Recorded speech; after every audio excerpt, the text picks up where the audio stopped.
Basta de miedo y complicidad. Luchemos contra la alianza oligárquica y rojiburguesa, que la crisis la paguen los que la ocasionaron.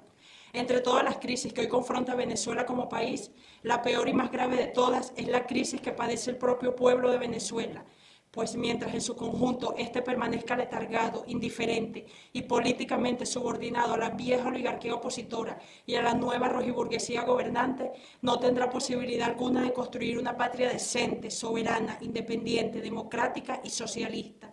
En este contexto, sería doloroso afirmar que el futuro del pueblo venezolano en crisis será una repetición trágica de su pasado inmediato, es decir, más gobernantes que a cambio de remuneradas comisiones en dólares se colocan al servicio de intereses extranjeros en menoscabo de los nacionales, más engaños y escenificaciones teatrales de falsas polarizaciones entre supuestos bandos enemigos e irreconciliables, cuando en esencia ambos persiguen el control y administración de la hacienda pública para enriquecerse a costa de ella. Ayer fueron centralistas y federalistas, liberales y conservadores, continuistas y legalistas, adecos y copellanos. Hoy son capitalistas salvajes y capitalistas rojiburgueses. Más elecciones para escoger a quienes en su nombre y representación decidirán la utilización de los recursos públicos y por ende el futuro del país. Más venta de petróleo a futuro en condiciones que solo conocen los jerarcas rojitos del gobierno. Más entrega de yacimientos de petróleo, gas, oro, diamante, hierro, bauxita, carbón, calixa, coltán, níquel, cuarzo, caolín, tuxteno, etc., a compañías transnacionales bajo las figuras de empresas mixtas y concesiones en condiciones que comprometen la soberanía nacional. Más militares que conciben la carrera de las armas como un largo sacrificio que es recompensado al momento de alcanzar los rangos superiores de mando, pues allí se les abren todas las posibilidades de hacer negocios a manos llenas, contrariando así la misión que les ha sido asignada por la Constitución y demás leyes de la República. Más persecución, represión y asesinato de activistas populares, más ocultamiento e inaccesibilidad a las cuentas y finanzas públicas, así como sobre el manejo y administración de la cosa pública. Más indulgencia frente a los corruptos y las corruptas que asaltan impunemente el patrimonio público, más endeudamiento fraudulento de la nación y a la vez mayor diligencia y celeridad en el pago de las mismas sin auditorías previas, más expoliación de nuestras reservas internacionales líquidas a través de la fuga de capitales, más negación de los ancestrales derechos de los pueblos indígenas, más promoción y apoyo financiero a corrientes religiosas para fomentar el pensamiento metafísico, supersticioso y mágico, como negación de la racionalidad científica, más manipulación y anulación de los debates y discusiones acerca de los problemas centrales del país, mediante la imposición programada de epítetos, sobrenombres y adjetivos en función de anticipadamente descalificar a los actores políticos, más obstaculización y sabotaje a los planes destinados a impulsar el desarrollo del aparato productivo del país para justificar de este modo la importación de todo tipo de bienes y así beneficiar a la novísima y próspera burguesía comercial venezolana, más negación y desconocimiento de los derechos colectivos de la clase obrera, más desaplicación de las leyes destinadas a combatir el latifundio y estimular la agroproducción, más control y silenciamiento de los medios de difusión en aras de ocultar la realidad de lo que acontece en el país, más multimillonarias campañas propagandísticas y publicitarias para fomentar antivalores y desviar la atención del pueblo hacia temas vacíos e irrelevantes, más devaluaciones del bolívar para disminuir el precio del trabajo humano y expropiar los ahorros de la población. En pocas palabras, más demagogia, más retórica radical, más espectáculos y circos, más enriquecimiento de las clases gobernantes en detrimento del bienestar de las amplias mayorías populares y del desarrollo del país, en el marco de una permanente conflictividad que en ningún caso pone en riesgo la continuidad del capitalismo en Venezuela. Un pueblo en preservación de su propio devenir histórico de cara a su glorioso pasado de luchas, con vergüenza y dignidad nacional, con plena conciencia de sus intereses como colectivo organizado en nación-estado, con indomable espíritu de grandeza para asumir los desafíos que le plantea el mundo de hoy, indiscutiblemente no aceptaría ni por un minuto más la oprobiosa situación en que vive en estos momentos.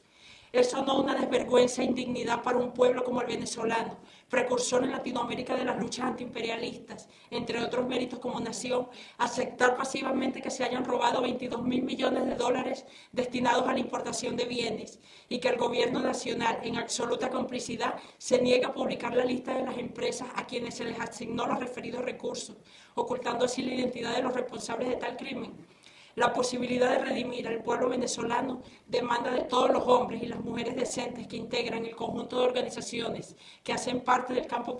popular y revolucionario a impulsar una amplia jornada de propaganda, agitación y lucha dirigida a rescatar y consolidar la vergüenza y dignidad nacional como rasgos positivos de la personalidad del pueblo venezolano, a reactivar su espíritu rebelde, a desencadenar sus poderes creadores, a potenciar sus capacidades revolucionarias, en fin, a rescatar el orgullo de ser un pueblo cuna de libertadores y libertadoras y digno heredero del legado del comandante Chávez en su esfuerzo por construir la República Bolivariana de Venezuela.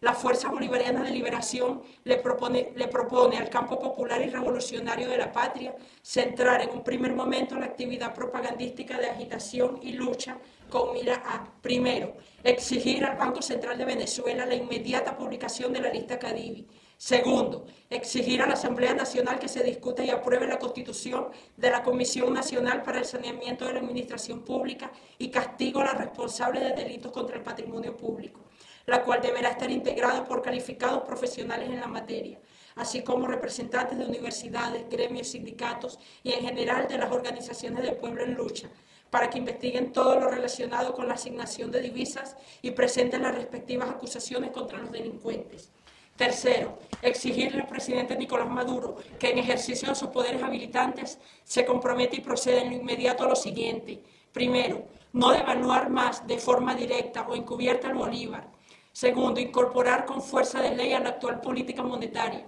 mecanismos que compensen a los ahorristas por la fraudulenta apropiación de su capacidad adquisitiva representada en sus ahorros. Tercero, incorporar con fuerza de ley a la actual política monetaria mecanismos de corrección monetaria para las remuneraciones y salarios de los trabajadores y trabajadoras. Cuarto, incorporar representantes del sector académico, profesional, sindical, campesino, estudiantil, cooperativo, productivo y comunitario de la nación a los organismos públicos que administran las divisas. Quinto, declaración, control y repatriación de los capitales robados a la nación. Sexto, definir una nueva política impositiva que peche a los grandes capitalistas, cobrando el impuesto a la ganancia que permita no solo enfrentar a la usura, sino que los obligue a pagar por esta. Sexto, eliminación del IVA, ya que termina siendo el consumidor final quien termina pagándolo al ser incorporado en la estructura de costos a lo largo de toda la cadena comercial. Séptimo, diferenciar el impuesto al débito bancario, visto que en la actualidad, independientemente de los ingresos de la población bancarizada a todo el mundo, se le pecha el mismo porcentaje, es decir, que lo mismo paga el trabajador que los grandes capitales. Esta diferenciación se puede realizar tomando, entre otros criterios, como el ingreso y la actividad económica en la que se participe. Octavo, diferenciar la aplicación del impuesto sobre la renta, que el que más tenga, más pague. Iniciar un proceso de articulación y coordinación en la perspectiva de ir tomando las correspondientes previsiones en función de la organización y realización de nuevas formas avanzadas de lucha, bajo la consigna de por la decencia nacional y la transparencia administrativa, en caso de que el gobierno no le dé curso a los anteriores planteamientos. Finalmente, la Fuerza Bolivariana de Liberación considera que este es un momento de unidad popular, en función de la defensa de los intereses del pueblo frente a la agresión fiscal y monetaria del gobierno y el gran capital, materializada en las sucesivas devaluaciones abiertas y encubiertas del bolívar, sin contemplar compensaciones para las y los trabajadores ahorristas del país. Por tanto, es hora de superar las falsas divisiones a las que se nos ha conducido producto de una aparente polarización entre socialistas rojiburgueses y capitalistas salvajes. En consecuencia, todo el pueblo trabajador en Venezuela, sin distingo de militancia política alguna y basándose exclusivamente en sus intereses comunes, debe movilizarse amplia y enérgicamente para avanzar en defensa de la soberanía e independencia de la patria y en aras de la construcción socialista. Junto a Bolívar decimos, todo el poder para el pueblo. Somos hijos de Bolívar y Bolívar vive. Secretariado Nacional de la FBL.